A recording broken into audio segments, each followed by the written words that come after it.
हम बात कर रहे थे चित्त और चैतसिक प्रशिक्षण की।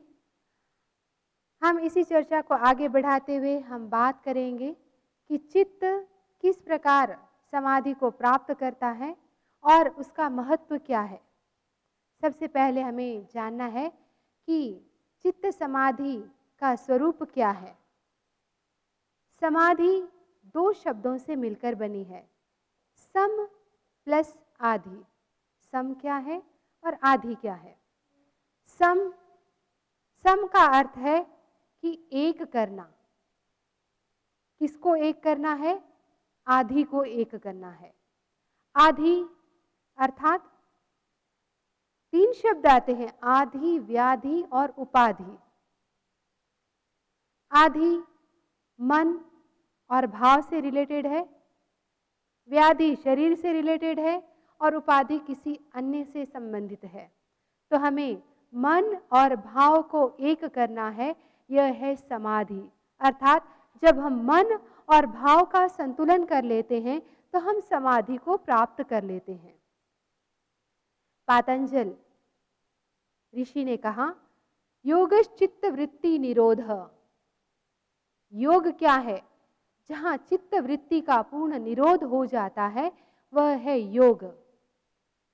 जैन दर्शन का योग और योग दर्शन के योग में बहुत अंतर है।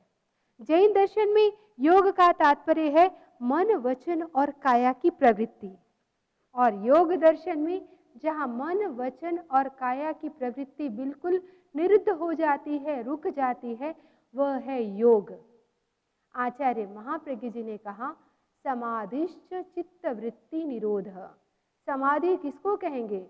जहां चित्त वृत्ति का निरोध हो जाता है वह है समाधि। और पातंजल ऋषि कह रहे हैं कि जहां पर चित्त वृत्ति का निरोध होता है वह है योग।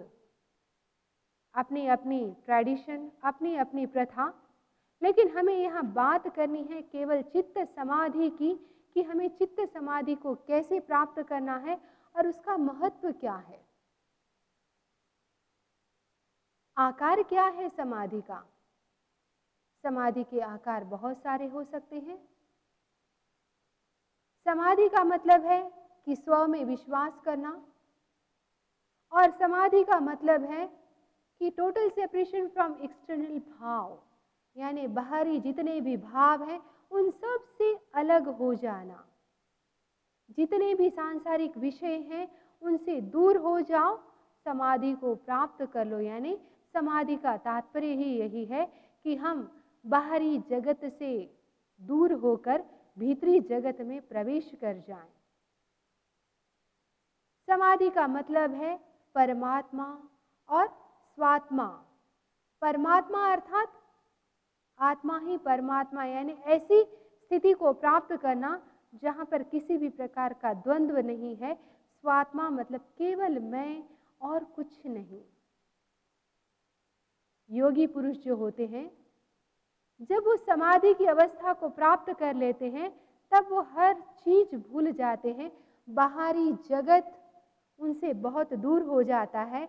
हर चीज की विस्मृति जब हो जाती है तो वह बन जाती है समाधि। समाधि का उद्देश्य क्या है? हमें समाधि क्यों प्राप्त करनी है? टू फील द कॉन्शियसनेस, अर्थात हमें चेतना की अनुभूति करनी है। हमें समस्याओं का समाधान करना है। कौन सी समस्याएं? मन और शरीर की।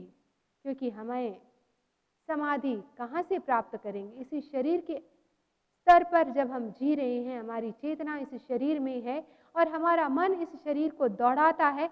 हमें इस शरीर में रहते हुए समाधि को प्राप्त करना है। तो मन और जो शरीर की जितनी भी समस्याएं हैं उसे सॉल्व करना है। तो समाधि जब इन दोनों प्रकार की समस्याओं का समाधान दे देती है तो समाधि अवस्था को प्राप्त कर लेता है। दो प्रकार की समाधि बताई गई, संप्रज्ञात समाधि और असंप्रज्ञात समाधि। पातंजल ऋषि ने 5 प्रकार की वृत्तियां बताई, प्रमाण, विपर्य, विकल्प, निद्रा और स्मृति। ये 5 प्रकार की वृत्तियां हैं। जीव वृत्ति करता है। जीव हर चीज को देखता है, उसकी तुलना करता है, उसके विकल्पों को ढूंढता है। जीव निद्रा में भी जाता है और अतीत की स्मृति भी करता है। जैन दर्शन में भी वृत्तियों की मान्यता है, लेकिन वहां वृत्ति शब्द को संज्ञा के रूप में इस्तेमाल किया गया और संज्ञा 10 प्रकार की बताई गई जो हर जीव में कॉमन होती है। वैसे 4 प्रकार की संज्ञाएं हैं, वो हर जीव में कॉमन मानी गई और प्राइमरी संज्ञा, प्राइमरी वृत्ति है आहार, निद्रा, भय और मैथुन। ये हर जीव के अंतर्गत है और जैन दर्शन में 10 प्रकार की संज्ञा, संज्ञा अर्थात ज्ञान होना, और यहाँ 10 प्रकार से जीव का ज्ञान होता है, जीव को ज्ञान होता है। समाधि प्राप्त करनी है तो हमें अतीत में भी लौटना होगा, हमें प्रतिक्रमण करना होगा। प्रतिक्रमण क्या है, हम इसकी चर्चा करें उससे पहले हमें यह जानना होगा कि प्रतिक्रमण शब्द कहाँ कहाँ मिलता है। प्रतिक्रमण शब्द जैन, बौद्ध और योग, इन तीनों ही संप्रदायों में इस शब्द का इस्तेमाल हुआ है। और ये जो प्रतिक्रमण है यह एक प्रक्रिया है समाधि को प्राप्त करने की। अब प्रतिक्रमण इटसेल्फ एक प्रक्रिया है, तो प्रतिक्रमण है क्या? प्रति और क्रमण, क्रमण यानी लौटना, चलना, प्रति पीछे, पीछे की तरफ चलना। अब ऐसा नहीं है कि मैं सीधी खड़ी हूं और पीछे उल्टा चल रही हूं, हमें पीछे यानी पास्ट में जाना है। कैसे जाएंगे? हम वर्तमान का तो बात करते हैं कि वर्तमान में हम कुछ कर सकते हैं, वर्तमान में मुझे आगे जाना है, लेकिन मैं पास्ट में कैसे जाऊं? मैं कैसे देखूं कि मैंने पास्ट में कौन सी क्रियाएं की हैं? एक तो मुझे व्यक्ति बताता है कि आपने ये गलत काम किया है या आपने ये अच्छा काम किया है, और एक मैं खुद स्मृति करती हूँ, पीछे की तरफ जाती हूँ, लौटती हूँ, अपने पास्ट में जाती हूँ। मैं देखती हूँ कि सुबह से लेकर शाम तक मैंने कौन कौन से काम किए और मैंने ऐसे कौन से काम थे जो मैंने नहीं किए, जो मैं कर सकती थी लेकिन प्रमाद अर्थात आलस्य के कारण मैंने नहीं किए। और मैंने ऐसी कोई गलती तो नहीं की कि जिसे मैं नहीं समझ पाई लेकिन कोई और समझ पाया उसे। यह है प्रतिक्रमण। हमें प्रतिक्रमण करना है, हमें पास्ट में जाना है। उससे क्या होगा? उससे यही होगा कि हम अपने पास्ट को जानेंगे। वर्तमान में रहते हुए जब हम पास्ट का चिंतन करते हैं और उस चिंतन के आधार पर हम पुनः उस चीज को नहीं करने के लिए जब संकल्पबद्ध होते हैं तो वह कहलाता है प्रतिक्रमण। और जब व्यक्ति प्रतिक्रमण कर लेता है तो उसमें अपने आप को शुद्ध करता है, और शुद्धिकरण की बहुत अच्छी प्रक्रिया है, और जहाँ शुद्धिकरण होगा वहाँ समाधि प्राप्त हो जाती है। प्रतिक्रमण के लाभ क्या होते हैं? चित्त शुद्ध होता है, शरीर की खोज, हम श्वास को भी समझते हैं और हमें किस प्रकार नियंत्रण की श्रृंखला होनी चाहिए हम उसको समझते हैं। हम नियंत्रण करते हैं सबसे पहले किसका? श्वास का। आप जानते हैं कि जितना लंबा श्वास होता है उतना ही क्या होता है? हमारा आयुष्य लंबा होता है। चलिए हम आयुष्य की बात दूर करें, उतने ही हमारे जो शरीर के हार्मोन्स हैं, हमारे शरीर की जो जितनी क्रियाएं हैं वह सब संतुलित रहती हैं। एक गुस्सा करने वाले को ही देख लीजिए ना, जब व्यक्ति गुस्सा करता है तब वह कितना लंबा बार बार श्वास लेता है, बार बार छोड़ता है, एकदम छोटा श्वास हो जाता है। जब कोई धावक, रनर दौड़ के मैदान में दौड़ता है तब क्या होता है? उस समय उसकी सांस रुकी हुई रहती है। सांस रुकी हुई है तो वो बहुत जल्दी अपनी मंजिल को प्राप्त कर लेता है। जो व्यक्ति सांस बीच बीच में लेता रहता है, उसका कदम रुकता रहता है और वो मंजिल को प्राप्त नहीं कर पाता, वो रेस के मैदान में पीछे रह जाता है। तो हमें श्वास को कंट्रोल करना है। हम श्वास को कंट्रोल कर लेंगे तो हमारी इंद्रियां कंट्रोल में हो जाएगी, और अगर इंद्रियां हमारे वश में हो गई तो विचार हमेशा अपने आप वश में हो जाएंगे, और विचार अगर वश में हो गए तो हमारे भाव अपने आप ही कंट्रोल हो जाएंगे। इसलिए कहा गया कि 4 प्रकार की यात्रा अगर जीव कर ले, अगर व्यक्ति कर ले, तो वह समाधि को प्राप्त कर लेता है। कैसे? अनुकूल प्रतिकूल समसही। कहा कि अनुकूल और प्रतिकूलता को जो व्यक्ति समभाव से सहता है। अब अनुकूल क्या है और प्रतिकूल क्या है? मैं चाहती हूं कि मेरे साथ वाले जो साथी हैं वो मेरा कहना मानने वाले हों, मैं जैसे कहूं वैसे वो चले, तो ये हो गया अनुकूल। और मैं चाहती हूं कि वो अच्छा करें, मैं जैसा कहूं वैसा करें, अगर वो नहीं करें तो वो हो गया प्रतिकूल। तो क्या करना है? अगर समाधि को प्राप्त करना है तो कोई अगर हमारे साथ अच्छा रहता है तो भी ठीक, नहीं रहता तो भी ठीक, ना हमें खुशी दिखानी है ना हमें दुख दिखाना है। तप विविध वेदना। अगर शरीर में किसी भी प्रकार की वेदना है, वेदना 2 प्रकार की होती है, शुभ वेदना, सात वेदना और असात वेदना। यानी हमें कुछ अच्छा अनुभव होता है, कुछ खराब अनुभव होता है। ये सब क्या है? शरीर के अनुभव के स्तर हैं, मन के अनुभव के स्तर हैं। हमें इसमें भी सम रहना है। चेतन तन भिन्न लेखवी। और इस चेतना को इस शरीर से भिन्न माने। भगवान बुद्ध के पास एक बार एक शिष्य गया कि मैं फलां गांव में जाकर साधना करना चाहता हूं। तो बुद्ध ने क्या पूछा? वहां जा रहे हो, अगर वहां के लोग तुम्हें गालियां दे तो वह शिष्य क्या कहता है? तो मैं ये सोचूंगा, गाली तो दी है, मुझे थप्पड़ तो नहीं मारे। मान लो अगर थप्पड़ मार दे तो मैं सोचूंगा थप्पड़ ही तो मारा है, मेरे हाथ पैर तो नहीं तोड़े। अच्छा, अगर हाथ पैर तोड़ दें तो मैं ये सोचूंगा कि हाथ पैर ही तो तोड़े हैं, अभी तो मेरा शरीर ठीक है। अगर तुम्हें जान से मार दें तो मैं ये सोचूंगा शरीर को ही तो मारे, मेरी आत्मा को तो नहीं मार सकते। यानी आत्मा भिन्न है, शरीर भिन्न है। जो व्यक्ति आत्मा और शरीर की भिन्नता का अनुभव कर लेता है, उसको भिन्नता को मानने लग जाता है, तब वह दुख नहीं करता। ध्यान शुक्ल ध्यावंदा, जो हमेशा शुभ भावों में रहता है, अच्छा देखता है, अच्छा सोचता है, वह क्या है? समाधि में रहता है। हमें चित्त को साधना है। हम कैसे साधें? 2 प्रकार से हम हमारे चित्त को साध सकते हैं। चित्त चेतना का अंग है और वह इस शरीर के अंदर रहता है। आध्यात्मिक और वैज्ञानिक परिप्रेक्ष्य में, वैज्ञानिक स्तर पर हम चित्त और उसके सेंटर की बात करेंगे तो कहा कि हम चैतन्य केंद्र प्रेक्षा करें।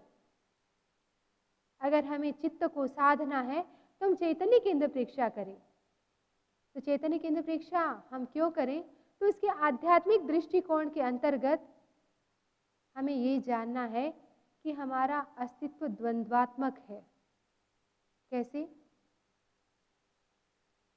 शरीर अजीव है, आत्मा जीव है, तो यह द्वंद्व हो गया। इस द्वंद्वात्मक अस्तित्व को हमें स्वीकार करना है। हमें यह भी देखना है कि शरीर भिन्न है और आत्मा भिन्न है। हमें भावों के स्तर पर बात करनी है। आपने आयुर्वेद का नाम सुना है। आयुर्वेदिक चिकित्सा होती है। जब आयुर्वेदिक चिकित्सा के अंतर्गत दवाइयों को बनाया जाता है तो उस समय क्या होता है? कहते हैं कि भावना का पूट दिया जाता है। जितना भावना का पूट होता है उतनी ही दवाई असर करती है। हम आयुर्वेद की बात करें कि आयुर्वेद में 100 से ऊपर स्थान बताए गए हमारे चेतना के। एक्यूप्रेशर, एक्यूपंक्चर भी आप जानते हैं। एक्यूप्रेशर में क्या होता है, पतली पतली लीड्स होती हैं और शरीर के अलग अलग अंगों में जिस प्रकार से रोग होता है उस प्रकार के भाग में जाकर उसे चुभाया जाता है। क्यों चुभाते हैं? वहाँ पर वो सेंटर है, उसे अगर हम एक्यूपंक्चर उसको पंक्चर कर देते हैं तो वहाँ से क्या है, डिजीज बाहर निकलती है और जीव स्वस्थता को प्राप्त करता है। तो वैसे ही हमारी चेतना के भी स्तर हैं, हमारे आत्मा पर भी साइकिक सेंटर हैं। हम उसे जागरूक करेंगे तो हमारी चेतना का ऊर्ध्वारोहण होगा, शक्तियों का जागरण होगा। वैज्ञानिक दृष्टिकोण क्या है? हमारे शरीर के अलग अलग सिस्टम हैं। एक सिस्टम है एंडोक्राइन ग्लैंड सिस्टम, अर्थात ग्रंथि तंत्र। ये ग्रंथि तंत्र क्या है? हमारे शरीर में कुछ ग्रंथियां हैं, कुछ क्या, 8 मूल ग्रंथियां हैं और ये ग्रंथियां शरीर के अलग अलग स्थानों पर हैं। हमारी पीनियल और पिट्यूटरी ग्लैंड हमारे ब्रेन में है। थायराइड एंड पैराथायराइड हमारे कंठ के स्थान पर है। हमारे हृदय में भी है थैलेमस ग्रंथि। फिर एड्रिनल ग्रंथि जो हमारे किडनी का हिस्सा, और गोनाड्स। ये जो ग्रंथियां हैं यह काम करती हैं। काम अर्थात शरीर को प्रवृत्त करती हैं अलग प्रकार की शारीरिक क्रियाओं के लिए। इसमें क्या होता है, हार्मोन्स का सिक्रेशन होता है। हार्मोन्स का सिक्रेशन होना अर्थात ये ग्रंथियां एक प्रकार के हार्मोन्स को सीक्रेट करती हैं, वो वहां से रक्त में मिलकर शरीर में घूमता है और जहां उसका टारगेट होता है वहां जाकर उसे वह प्रभावित करता है और शरीर वैसे काम करता है। पिट्यूटरी ग्रंथि से जो सिक्रेशन होता है वह थायराइड को और गोनाड्स को कंट्रोल में करता है। थायराइड ग्रंथि से जो सिक्रेशन होता है वो शरीर की चयापचय को कंट्रोल में करता है। थाइमस ग्रंथि का काम है शरीर के बढ़ने और उसके विकास में सहायता करना। गोनाड्स काम वासनाओं को पैदा करना। ये ग्रंथियां इस प्रकार से काम करती हैं। हम कहते हैं कि ये 8 ग्रंथियां हैं और प्रेक्षा ध्यान के अंतर्गत 13 साइकिक सेंटर, 13 चैतन्य केंद्र बताए गए। ये 13 के 13 चैतन्य केंद्र इन एंडोक्राइन ग्लैंड से किसी न किसी प्रकार से संबंध रखते हैं। इन 13 का इन एंडोक्राइन ग्लैंड से संबंध है। यह ग्लैंड्स वाला जो हिस्सा है, जो ग्लैंड्स का जो भाग है, यह स्थूल चेतना और सूक्ष्म चेतना का माध्यम बनता है।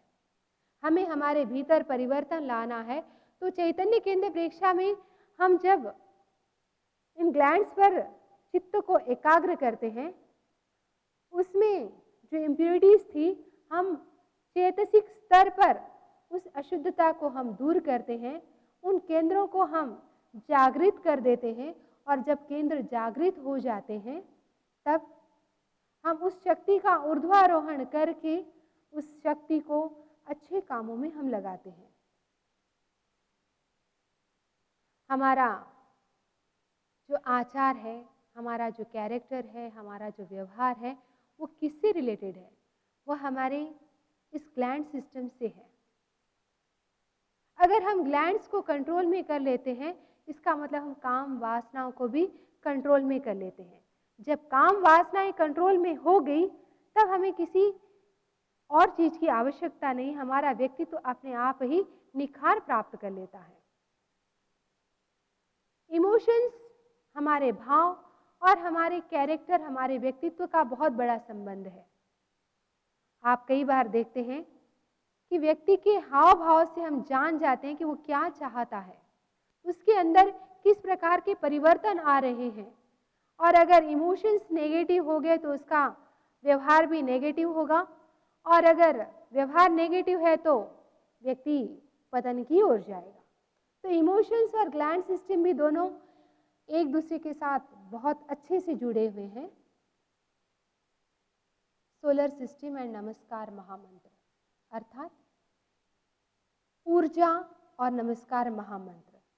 जब हम नमस्कार महामंत्र को चैतन्य केंद्र के साथ जोड़कर जप करते हैं, स्वाध्याय करते हैं, तो एक ऊर्जा का जागरण होता है। वह ऊर्जा समाधि की ओर ले जाती है, क्योंकि नमस्कार महामंत्र समाधि का प्रतीक है। यहाँ पर कुछ केंद्रों को दिखाया जा रहा है। आप देख रहे हैं कि कैसे अलग अलग रंग, अलग अलग स्थान, और जब ऊपर शांति केंद्र तक व्यक्ति ध्यान को साध लेता है तो उसका इंट्यूशन पावर बढ़ जाता है और वह समाधि को प्राप्त कर लेता है। प्रश्न उठता है कि हम चैतन्य केंद्र परीक्षा तो कर रहे हैं, उसका हमें लाभ क्या होगा?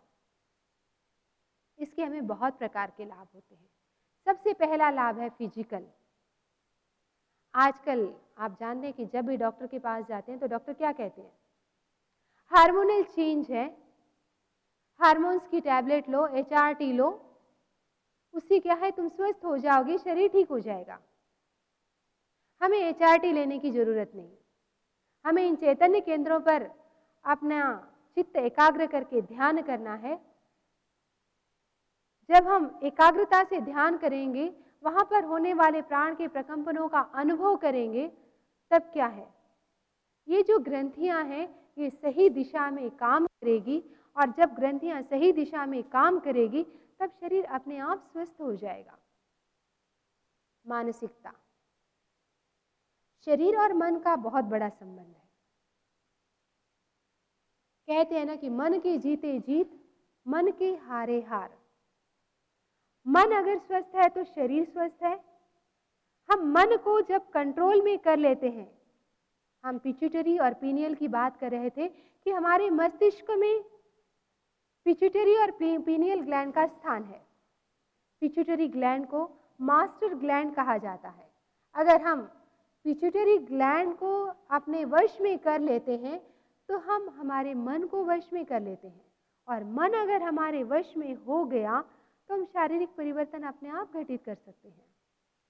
हमारा अध्यात्म, एक्यूप्रेशर हो, चाहे आयुर्वेद हो, चाहे एक्यूपंक्चर हो, कहते हैं कि उस केंद्र को जागृत करना है, उसको वहां पर दबाव दो, वहां पर हील करो, केंद्र जागृत हो जाएगा।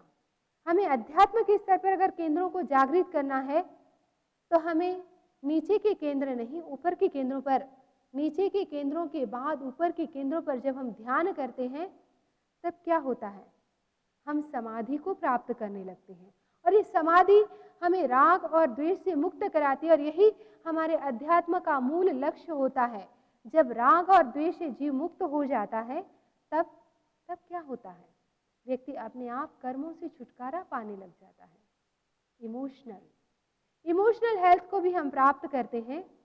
हमारे शरीर का स्तर सही है, हमारे मन का स्तर सही है, हमारा अध्यात्म शुद्ध होने लग जाता है, तो हमारे भावों में अपने आप परिवर्तन हो जाएगा।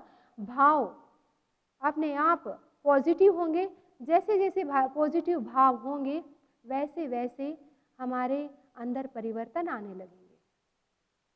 हमारे आदतों का भी परिष्कार होगा। एक व्यक्ति का अगर काम केंद्र जागृत है तो क्या है, वो गलत कामों की तरफ प्रवृत्त होगा। आप देखिए आतंकवादी क्या करते हैं, गलत काम ही तो कर रहे हैं। उन्हें वैसा हील किया गया, उन्होंने अपने अंदर वैसे अपने आप को पुष्ट कर दिया, अपने भावों से इतने पुष्ट हो गए कि मुझे मरना है और मारना है, मैं जीऊं चाहे मरूं, मुझे ये काम करना है। अगर उस व्यक्ति को सही प्रशिक्षण दिया जाए, उसके चैतन्य केंद्रों को, ऊपरी चैतन्य केंद्रों को जागृत कर दिया जाए तो उसकी आदतों का परिवर्तन हो सकता है, उसका परिष्कार हो सकता है और वह अच्छा काम कर सकता है। इसलिए आप देखते हैं कि आजकल जेल में भी ध्यान की प्रक्रिया कराई जाती है, ध्यान कराए जाते हैं। पागलखानों में भी ध्यान कराया जाता है, बड़ी बड़ी बीमारियों में भी ध्यान कराया जाता है। क्यों?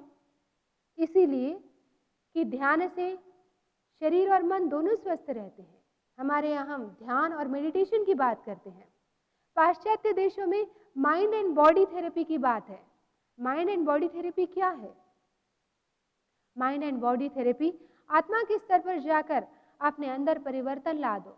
परिवर्तन जब घटित हो जाएंगे तो कई प्रकार की जो हमारी प्रवृत्तियां हैं वो बदल जाएगी और शरीर स्वस्थ हो जाएगा। जब शरीर स्वस्थ हो जाता है तब क्या है, आत्मा के स्तर पर जीव पहुंच जाता है और आत्मा समाधि को प्राप्त कर लेती है। अब प्रश्न उठता है, क्या आत्मा और समाधि, या फिर हम कहें कि समाधि और ध्यान एक है या दो? ध्यान में हमें चित्त को एकाग्र करना पड़ता है। एकाग्र होकर हमें प्रियता और अप्रियता से मुक्त होकर देखना होता है। और समाधि क्या है? अपने आप में ही प्रियता और अप्रियता से मुक्त स्थिति को प्राप्त करना है। इस स्थिति को प्राप्त करने के लिए हमें क्या करना है? प्रेक्षा ध्यान। प्रेक्षा ध्यान में भी जब हम चैतन्य केंद्र प्रेक्षा करते हैं, अपने केंद्रों को जागृत करते हैं, तो ऊर्जा का ऊर्ध्वारोहण होगा। ऊर्जा का ऊर्ध्वारोहण होने से शक्तियों का जागरण होगा और जब शक्तियों का जागरण हो जाएगा तो फिर किसी प्रकार की इच्छा नहीं रहेगी, न क्रोध रहेगा, न मान, न माया, न लोभ, न राग और न द्वेष। वीतरागता की स्थिति को जीव प्राप्त कर लेगा और वीतराग बनना अर्थात पूर्ण समाधि को प्राप्त कर लेना।